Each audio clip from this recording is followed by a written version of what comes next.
Doctors, you cannot diagnose the correct patient with leukemia if you don't know all the parts of a cell. To understand each of these organelles, let's compare them to a city. Let's call this city Cellville.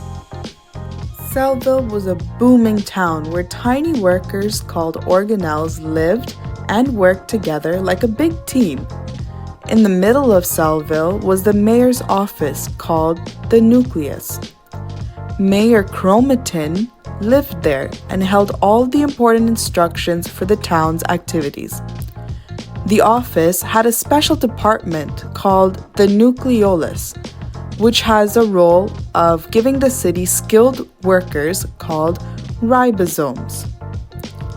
Nearby were the energy factories called mitochondria, always buzzing with activity to keep the town running smoothly. Alongside them were busy transportation centers called the smooth endoplasmic reticulum and rough endoplasmic reticulum. The rough ER was like a busy port where workers called ribosomes built important things for the town, while the smooth ER was like a warehouse where things were stored and cleaned up.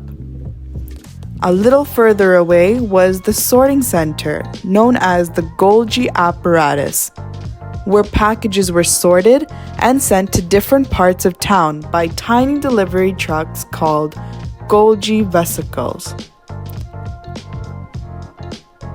Within the city, there were storage units called vacuoles, which mainly carried water and essentials for the city. Keeping the town clean were the waste management centers called perioxysomes and lysosomes, which worked tirelessly to clean up any mess and recycle old stuff. The streets and roads of Cellville were like the cytoplasm and microtubules, always busy with organelles moving around and transporting goods. Protecting the town was a strong fence called the cell membrane, which controlled who could come in and who could go out to keep the town safe. And towering above it all was the clock tower known as the centrosome, keeping everything organized and making sure the town grew properly. Together, these organelles made Cellville a thriving city where everyone had an important job to do to keep things running smoothly.